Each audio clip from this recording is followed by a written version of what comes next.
Fulfill Radio, a voice you can trust. Broadcasting Live presents Two Guys and a Bible with Don Preston and William Bell. Join us each week at 7 p.m. Eastern, 6 p.m. Central as we bring you exciting, sound, challenging, and comforting messages regarding the end times. Thank you for tuning in today. Don Preston is the founder of Preterist Research Institute, or PRI. Don is a prolific author, having written and published 19 books, a host of audio and DVD studies, and is a debater and defender of the full preterist view. His websites are BibleProphecy.com, Eschatology.org, and DonKPreston.com. William Bell is the founder of AllThingsFulfilled.com Ministries and has a website bearing the same name, and has authored 3 books, audios, and DVDs. He has published hundreds of articles and recordings. And now, ladies and gentlemen, welcome to Two Guys and a Bible broadcast with Don Preston and William Bell.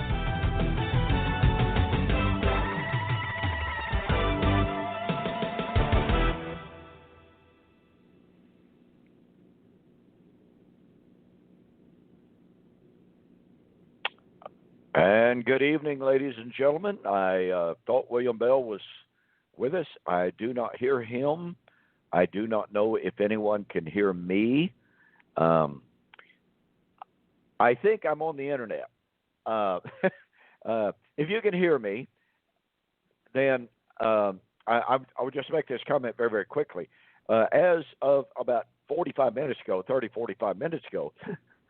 someone had cut a major cable line here in Ardmore, and all internet service was down. I'd actually called William and told him that it looked like I wasn't going to be able to be on. He suggested that he call me on my cell phone, and so he evidently tried to call, but in the meantime, they got right on the repair, obviously, and it shows that I'm on air. I heard the intro for our program. Thank you, Rod. That's good to know. I appreciate that. I don't know where William Bell is. I'm going to send William a text, and he may be able to hear me, but I cannot hear him at all. So I don't know what the situation is. You know, from time to time we have these technological issues here on Blog Talk Radio, and it's mostly a mystery to me.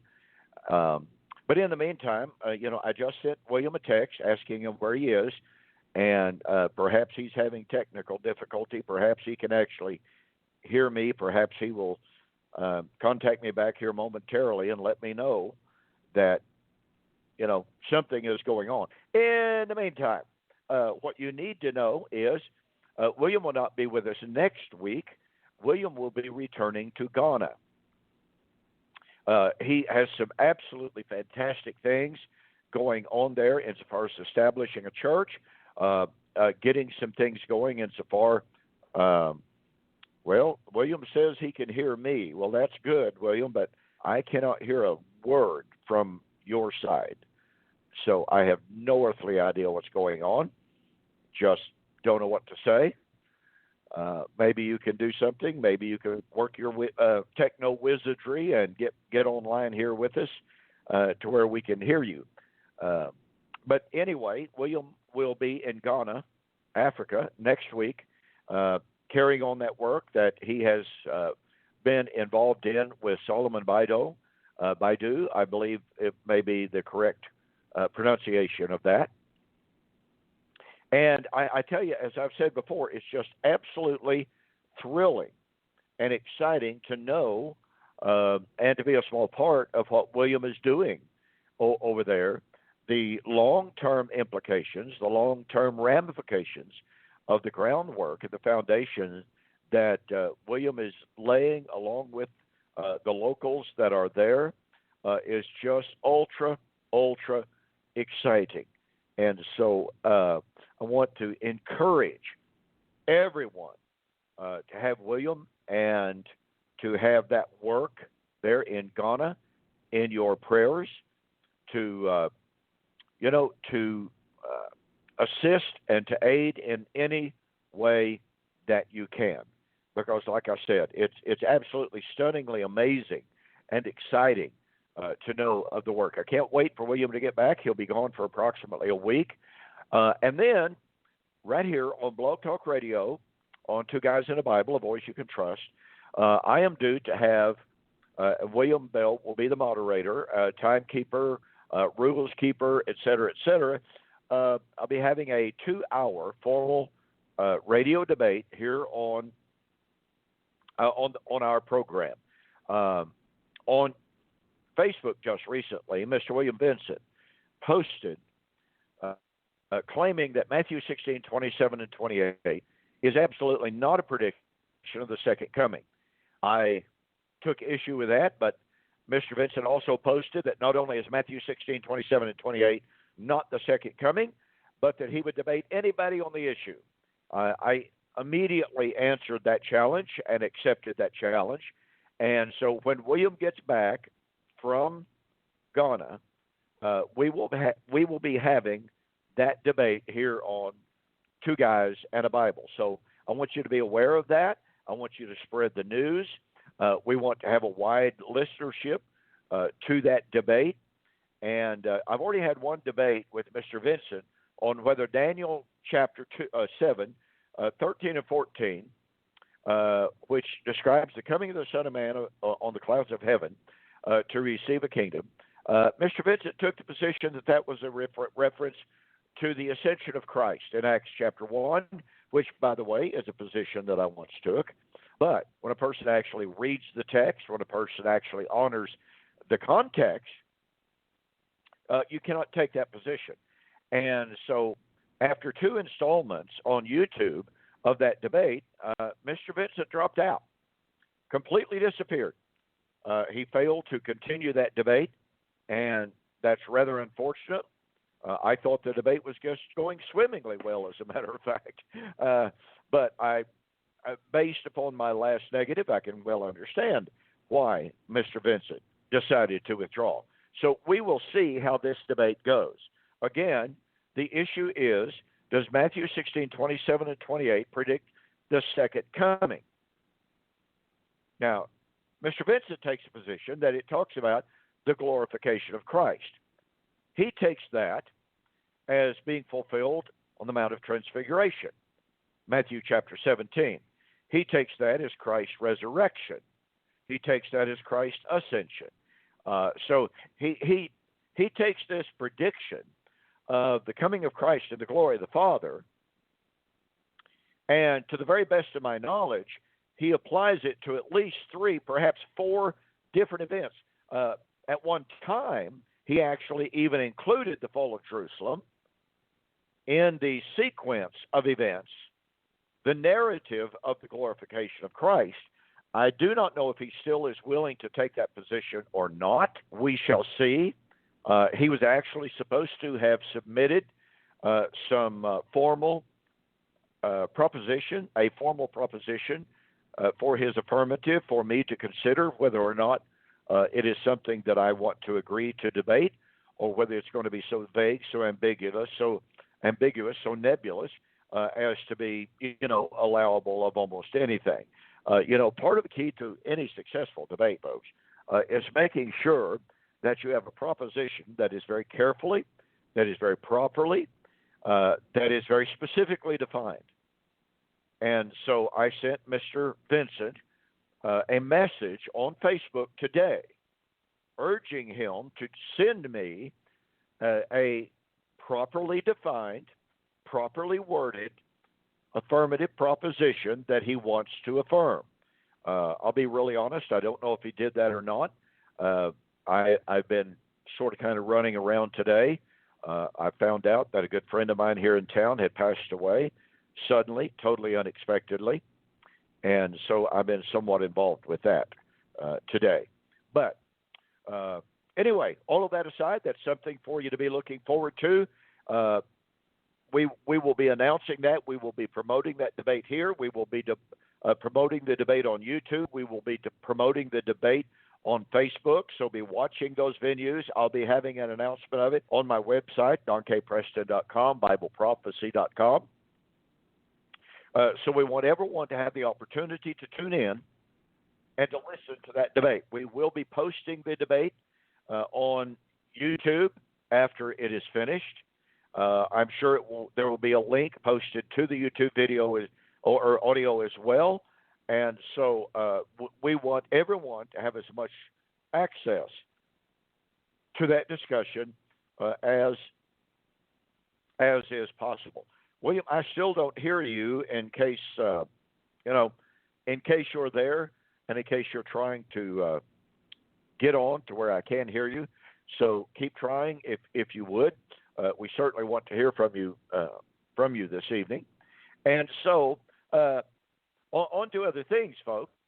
I do want to remind you also other things going on. I got a really, one of those really, really cool. I mean, I get an awful lot of these, to be honest about it. Emails from individuals.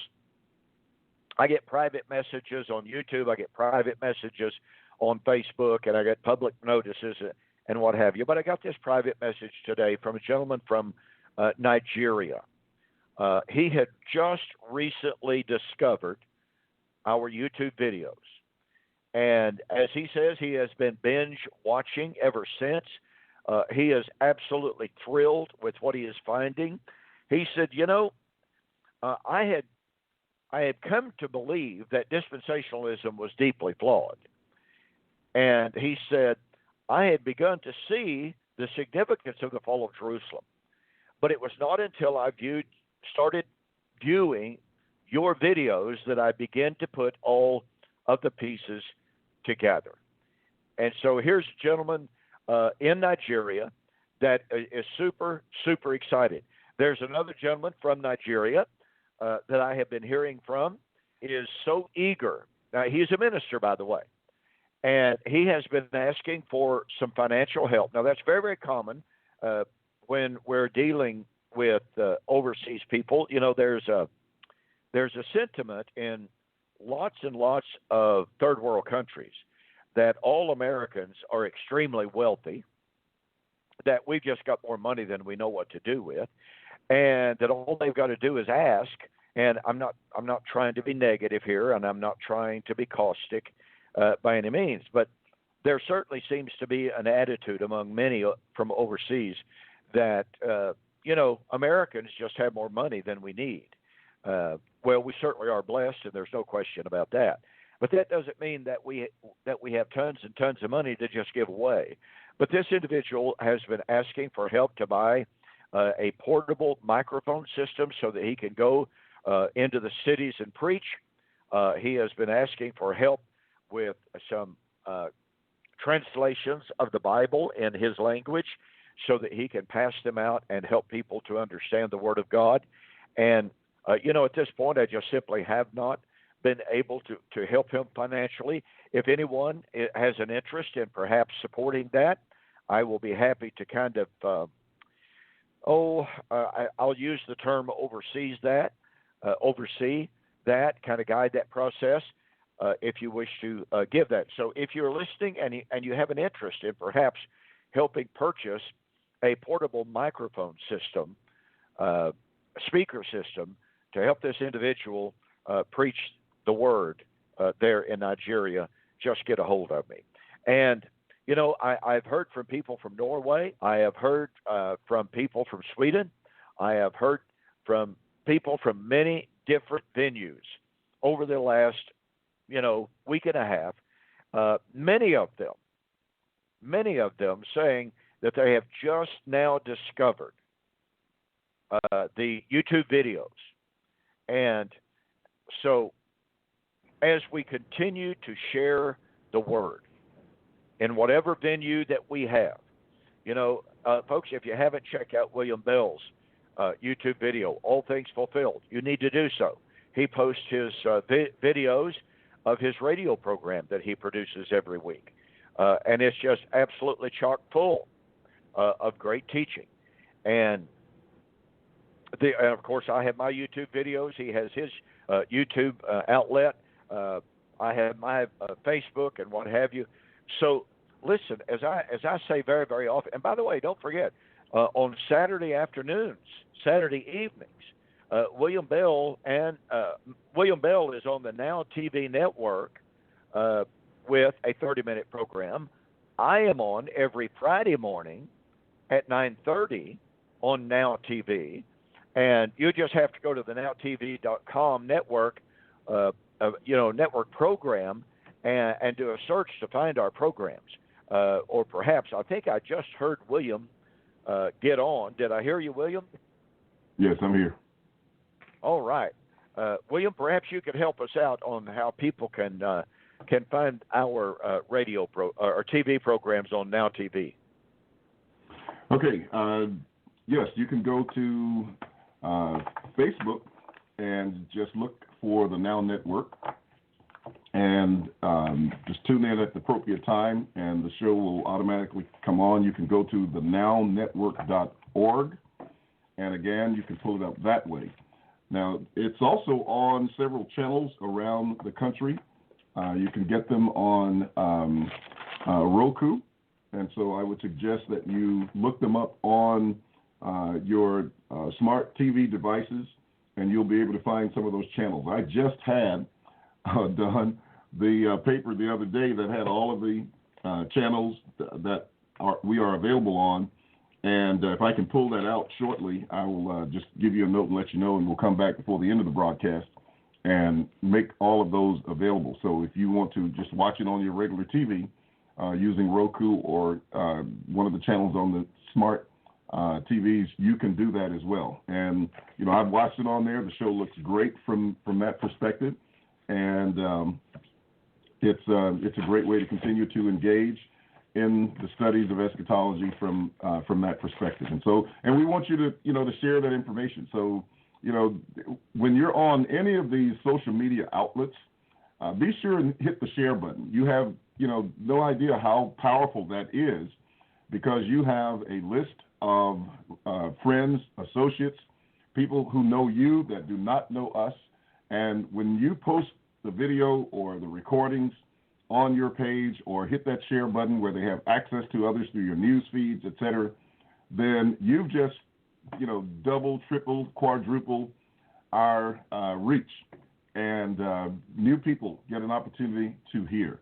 So that's one of the things that I try to emphasize. Sometimes I forget it, even on Sunday mornings, and that is to say to people, please share. Just hit that share button, and it always has a very positive effect on the number of people who get the opportunity to hear during a particular week or broadcast. So that's the way that everyone else can help the process and help us to spread the word. And that's why, you keep having people, like Dunn said a moment ago, call and talk about the YouTube videos and the Facebook teachings, et cetera, because they have access to them. And we know that we have done a very good job and are doing a very good job. And it's not just Dunn and myself. There are several others out there who are doing a fantastic job. They're holding debates. They are engaging people on their radio programs, and they are interacting in conversations on Facebook and in private messages as well. As a matter of fact, my brother called me the other day, and he said one of the local preachers here has been inquiring of him about some things, and so he asked him to get in touch with me. So they are trying to set up a meeting to speak with me here locally, and that'll be a big change in terms of things that have happened over the years, that we get an opportunity to speak with someone locally, and so we hope that comes about. But he's encouraged that, and we just need a door or two to open here, and that will make a huge difference. So they're just opportunities. And I know Dunn was telling you a little bit about the trip that we have to Ghana. We have, a few people lined up to have some discussions there. We're really trying to lay some groundwork there for future studies and growth. We'll be taking over some books. I want to thank Dunn for sending a box of books that we're going to take over, and I had some that we're taking over. Now I got to figure out how I'm going to get all that weight over there, but it's a problem that I'm pretty sure that I'm going to be able to resolve and take care of, and they're looking forward to having that. So just imagine being able to share all those years of study and knowledge with them that Don has put together in his books and give that to them. And they're very eager. They're very willing to study. They're very courageous and convicted. And it's just amazing to see. And I know that some good is going to come out of that. You know, we're hoping to get something solid on another congregation that Solomon has been working with. And so we're looking forward to getting that going. We have some other things going as well.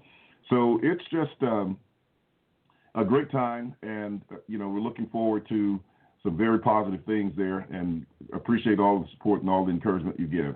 And that's just, you know, keep us in your prayers as we go. And, you know, I know with that, things should do just fine.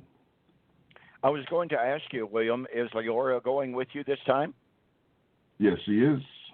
Now, she didn't want me to tell anybody that since you asked me. So, ladies and gentlemen, you did not hear from me. Okay, I'm sorry. Shouldn't have asked that. Yeah, I do apologize for that. Was not thinking, but obviously we wish you good speed in your travels and in your work and labor over there. It's just so tremendously exciting. Can't wait to get you back and hear another report of how things go. I'm very, very eager to hear about the young woman that you were telling me about earlier, who was sleeping on the porch, but who has been taken in and is being fed and clothed. And I'm very, very eager to know about that situation. Well, thanks. I look forward to bringing some of that information back. All right, folks. Well, let's dig back into Isaiah chapter 66. We're talking about the Messianic Temple. On YouTube just today, I got this message from an individual. You know, it's kind of interesting how people approach and react when they are hearing something, learning something that they have never learned before, that is challenging to them. On one of my YouTube videos in which I was establishing the fulfillment of all prophecy, one individual simply posted a response, obviously intended as a challenge, and that response was, well, you say all things are fulfilled. Well, if all things are fulfilled, where's the Messianic Temple promised in Ezekiel 40 to 47? And we get that kind of response on a fairly regular type of basis. People do not answer the arguments or the information and the evidence that is presented in the video. They don't touch it. They don't mention it. Instead, they offer what I call a Yalbut argument. And what I mean by that is they're saying, yeah, what you're saying may be true, but so I call it the Yalbut type of argument. They don't know how to answer the material that has been presented, whether that's in a debate, private conversation, the video, or radio. It doesn't matter what it is. They hear it, they recognize the power of it. They don't know how to answer it, so their only response is, well, yeah, but. Well, a yeah, but doesn't answer anything. It's really kind of a desperate attempt to deflect from the power of the argument that's been made. You know, over the last several days on Facebook, there's a Church of Christ minister who makes a fairly common habit of disappearing for good long periods of time when one of us, William or myself or some others, when we just really nail his hide to the wall for all practical purposes' sake, and to use that terminology, we present material that he cannot answer, that he will not answer, and so he does not answer. So he'll disappear for a little while. Then all of a sudden he'll pop back up on a brand spanking new discussion, and invariably, the point that I just made takes place. And what I mean by that is, he has been posting in response to my YouTube videos on the Olivet Discourse. Now, in my YouTube videos on the Olivet Discourse, lately I've been examining the nature of apocalyptic literature and language, that it is hyperbole, that it is metaphoric, and I've been demonstrating all of that with exegesis by going to text and showing that the text cannot be taken literally. So what does this individual do? He pops up and he makes some kind of a really snide comment, such as, well, the undeniable reality is that Don Preston teaches a different gospel from what Paul taught. And once again, he does not address a single word of the video, does not address a single argument that I made, doesn't even address the same subject that I discussed. He just throws it out there. Don Preston's a heretic. He's preaching a different gospel. And it does not matter what questions I ask him. Over the last few days, I have been asking him some absolutely direct questions in regard to the fulfillment of the law and the fulfillment of the last 3 feast days. He will not even hit one key in response to the arguments and the questions that I offer. And that's what I call, that's a form of but. Because this individual knows he cannot answer the material and the information that is being offered in the videos. He knows he can't do that. And then we have, and by the way, even as we are talking, there is a group of preterist ministers who are trying to call in to the Wilson Road Church of Christ. Not sure exactly where that is, but William, you've had experience with them. And this group of ministers has, preterist ministers, has been calling in, trying to ask questions, trying to answer questions about covenant eschatology. And they're in Humble, Texas. 1 minute. Oh, it's in Humble, Texas. Okay, I didn't know that. Yes. So one minister by the name of Trent Parrott called in, tried to address some of their issues, tried to answer some of their questions. They blocked him. They won't even let him call in now. He even asked why one of them was not willing to debate.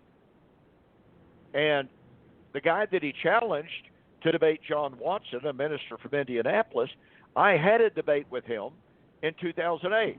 Now, I must admit, I probably didn't do the very best job in that debate that I ever have in a debate, because after all, during the entirety of the debate, I had double pneumonia. I would literally leave that venue.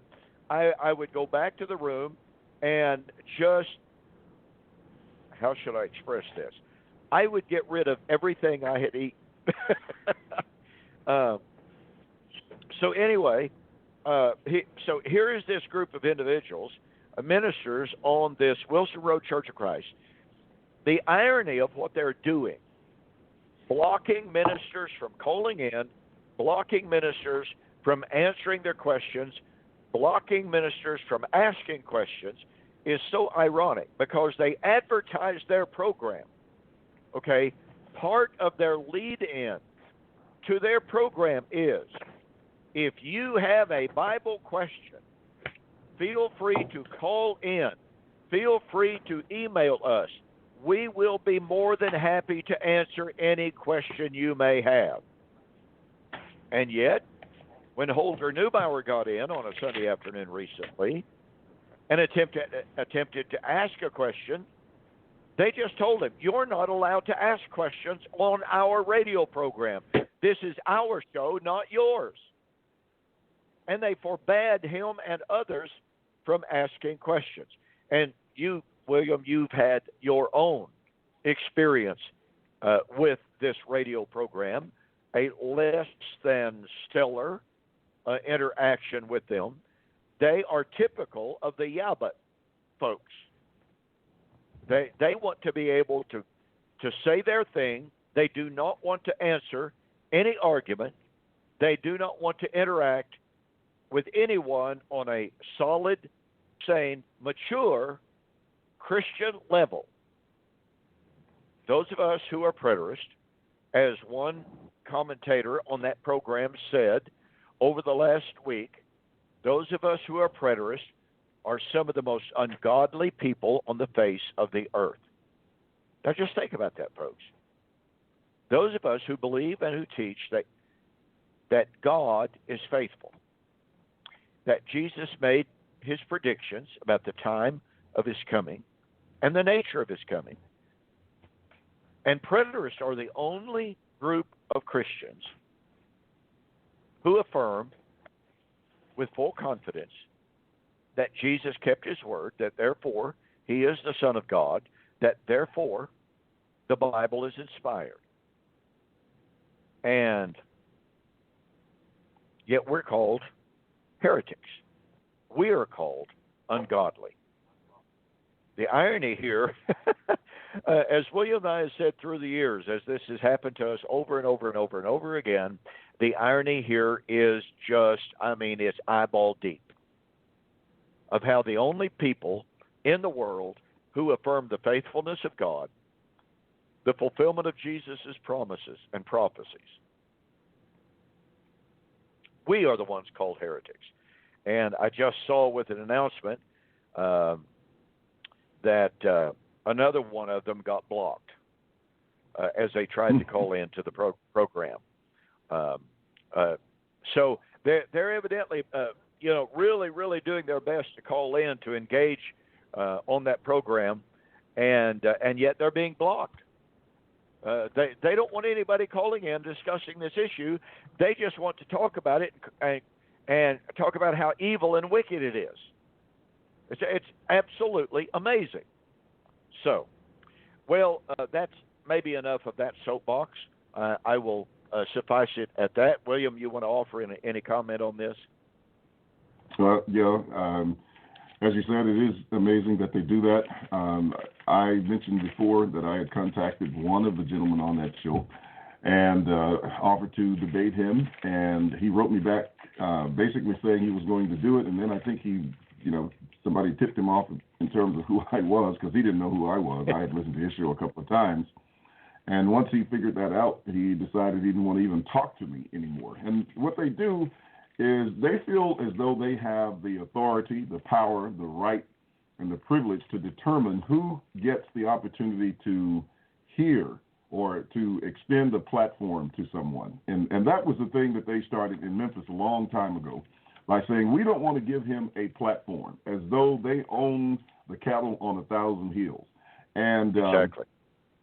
So that's what they've done. And that was, before the internet. It was before all this social media, et cetera, when we didn't have access before, the ease of WordPress and websites and things that we have available to us now, that has made us all broadcasters, and all podcasters. And so it was, we're not going to give them a platform. That meant that you couldn't go in their congregation and say anything about this view, or even get on their property for that matter, because they didn't want you anywhere near them. And so as long as they could do that, they felt like they were effective because they were controlling all the turf. However, when we began to use websites, and some of those websites that came on very early had just literally hundreds of thousands of hits on them. I can think of two of them that did that particularly. And, so many more people got exposed to the teaching of covenant eschatology. And then when we began to do websites and then eventually internet radio programs, because, they called in and got me shut down on one of the local radio broadcasts that I was doing, and, manipulated that situation in some way. And then we've got these broadcasts and podcasts that we have now, and there's nothing they can do about it. Absolutely nothing. And this is why people from around the world and around the country and around the city, et cetera, are learning. They're growing. They're being exposed to it, and they're finding out that, they are hiding something. They don't want to talk about it. They're afraid to discuss it. They do not want to put it out in the open and have, an open discussion for the most part. And so they just feel like they can control all the territory. Well, we just keep blasting inside the homes and inside the, their cars and every other place on their websites and Facebook pages, et cetera, where we can. And then all of the literature that's out that people have, and, you can copy down articles and just slip them in your Bible and take them on and share this information, and even tracks and everything. So we just continue to put the word out and just let you know that they can't control the show. This is God's earth. He's the one that owns the cattle on 1,000 hills. And just let the word go forth, and he'll find those who are willing to hear it and willing to respond to it, and that's exactly what's happening. Well, amen to that. And, there's another thing. They not only want to control the conversation, but they come across, and I made comment to several, particularly Church of Christ ministers on Facebook that have attacked you and me vociferously. But I have taken note of the fact that they come across as inquisitors. And by that I mean they come across as men who believe that they are in the authority, and that they, to go back to exactly what you're saying here, they think that they are the ones who have the right to determine what will be discussed, how it will be discussed, the groundwork, the framework, and they believe that they have a right to sit on trial of us and to put us on trial as if they had that kind of inquisitor's authority.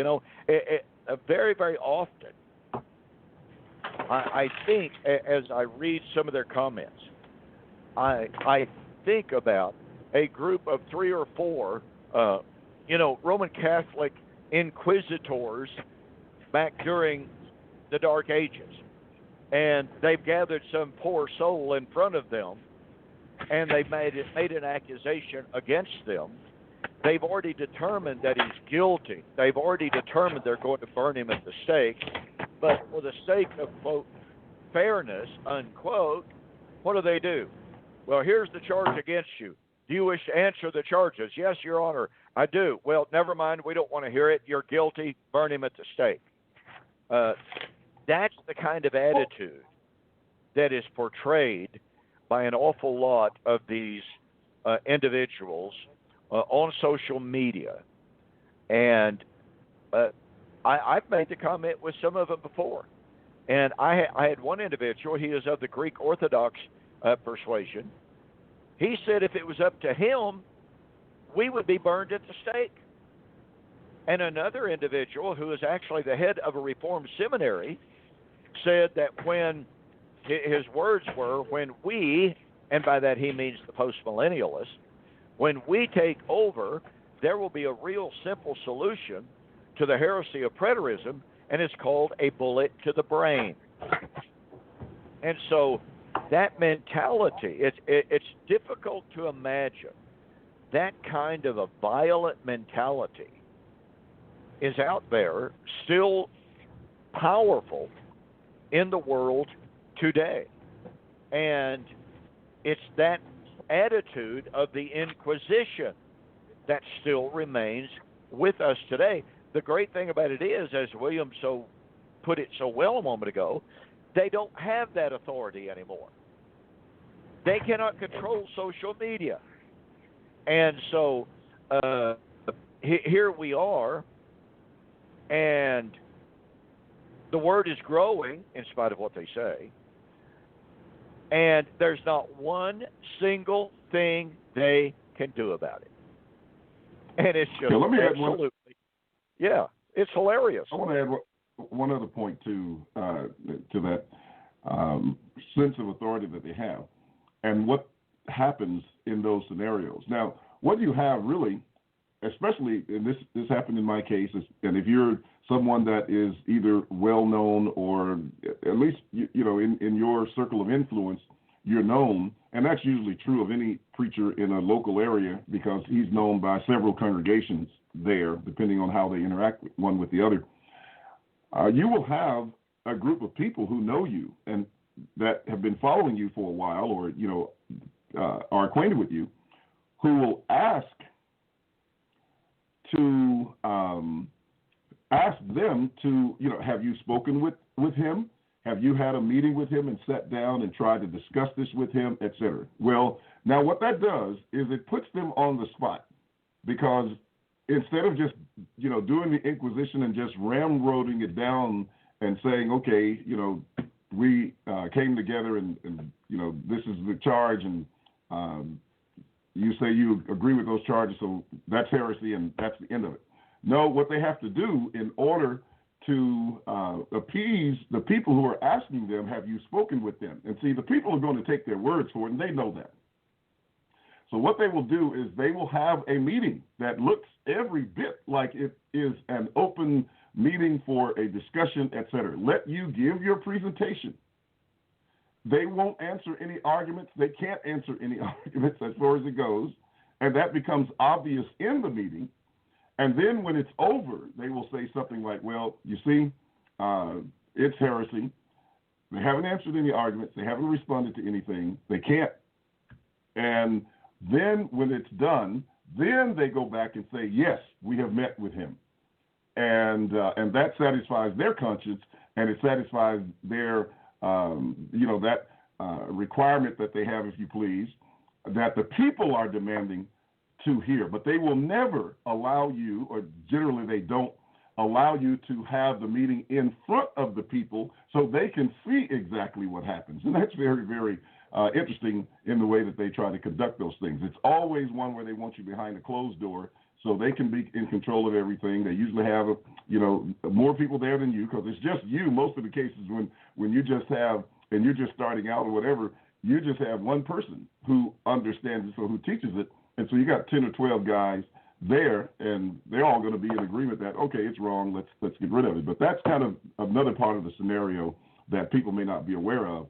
A lot of times it's people in these congregations or the pews that want to hear the open discussion, and they refuse to allow them an opportunity to do it. They determine that the people that they are teaching are incapable, are not intelligent and wise enough to make decisions about what the Word of God is, so they do it for them. Well, that's exactly true. I mean, certainly in my own personal experience, that is precisely the way things happened. The eldership at the congregation where I was here in Ardmore, Oklahoma, the congregation was going to them and was asking them, have you met with Don? Have you met with Don? Well, they didn't want to meet with Don until finally the pressure was so great that they said that they would study with me. And I even asked them. I asked the elders when they finally relented and said that they would study with me. I said, that is absolutely wonderful, brethren. I said, how long are you willing to study with me in order to fully understand this concept and this doctrine, to see whether or not it has validity? When I asked them that question in a room, they literally started looking out of the corner of their eyes at one another, because they had obviously not discussed how long they were willing to study with me. And they sat there silent, absolutely stone dead silent for the longest time. And finally, one of them spoke up and said, well, I suppose we'll be willing to study with you for however long it takes for us to understand exactly what it is you're saying. I said, brethren, that's absolutely wonderful. I said, but let me assure you, this is not something that you study once or twice and understand, because this doctrine permeates the Bible from the first of the book to the last of the book. Oh, well, okay, sure. That's not a problem. We'll be happy to study for however long that it takes for us to understand. We studied, although the word study is not the right term or the right word to use to describe what went on, but we met 3 times. And after we met 3 times, they just simply said, well, we've heard enough. We don't need to know anything. We don't need to know anymore. We know everything that we need to know. And yet when I would ask them some really, really, really super basic questions about basic doctrines of eschatology, they couldn't even begin to answer. They could not even begin to answer. It was so obvious that they, number one, they were 100% clueless about what they personally believed about eschatology.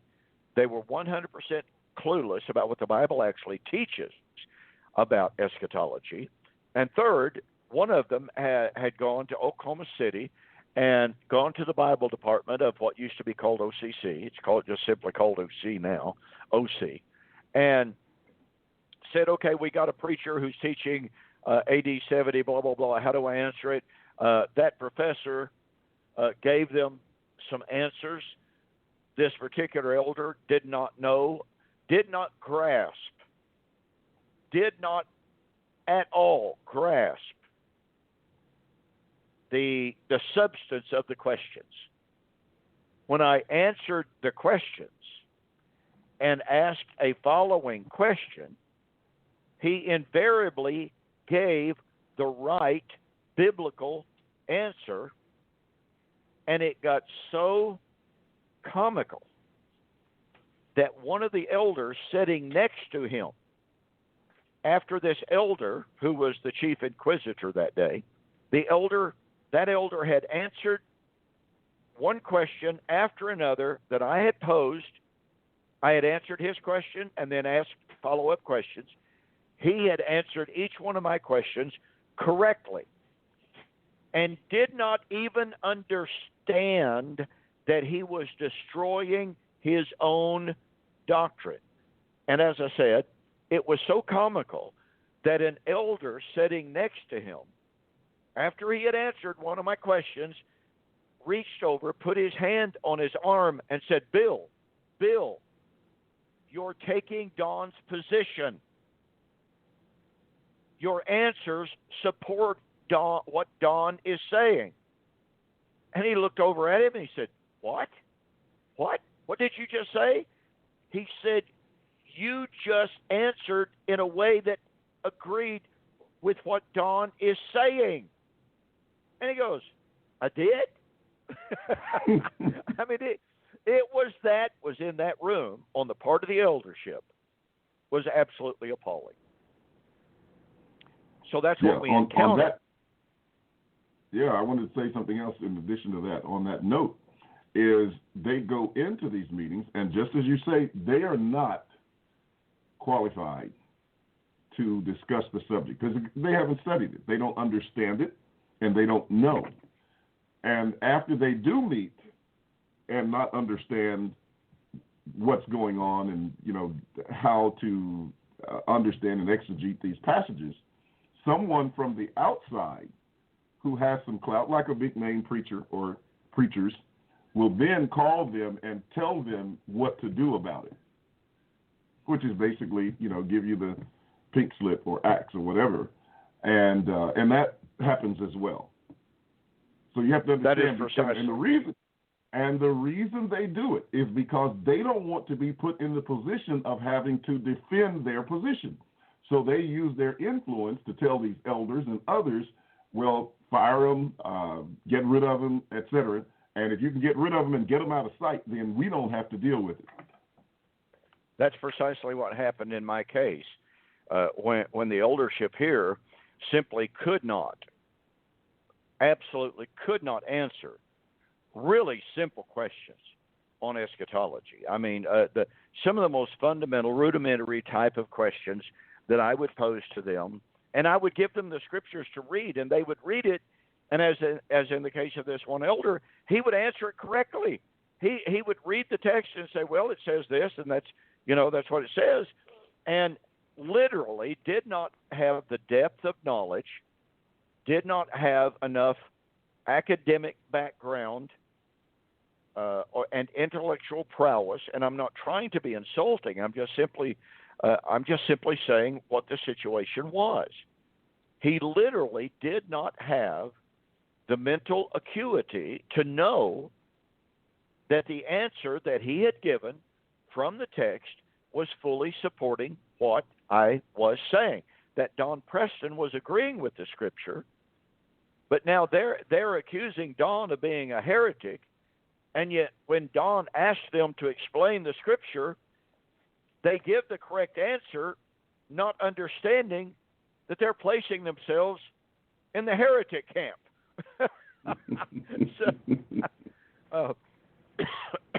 But again, what you're saying there is absolutely true. My eldership informed me that they were receiving phone calls from literally all over America. And I asked one of them when he mentioned that to me, I said, well, I think I know the answer to the question, but I said, what are all of these phone calls about? And they said, well, they're demanding that we fire you. They're telling us we have to fire you. I said, well, let me ask you a question. Do you believe in congregational independence and autonomy?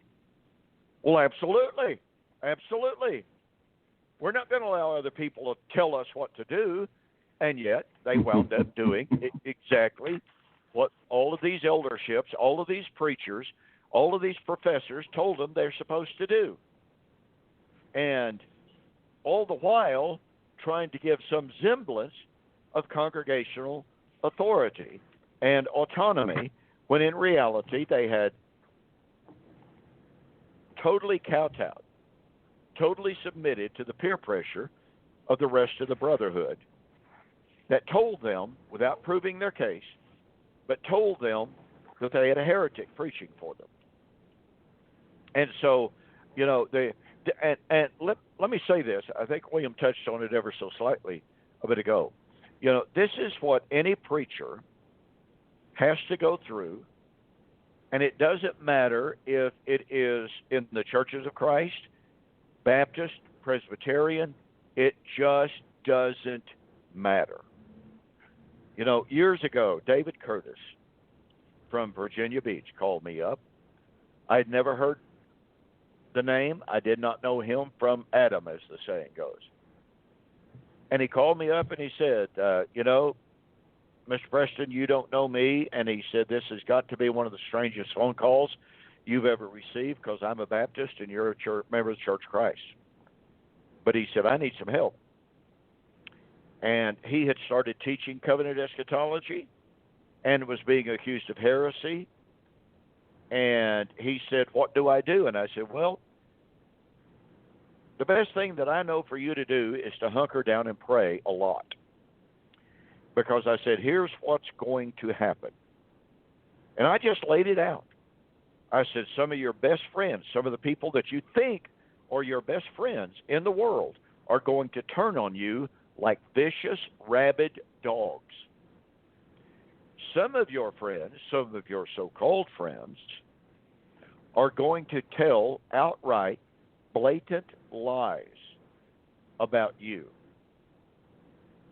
And I gave illustration of what had happened to me right here in Ardmore, Oklahoma, of people that actually started spreading lies that my wife and I were about to get a divorce. When I traced down where that rumor was coming from, I confronted that individual to the face. And I said, did you start that rumor? And he just grinned and said, yeah, I sure did. And I said, but you know that's a lie, don't you? And folks, I'm not exaggerating. I'm not exaggerating even a little bit.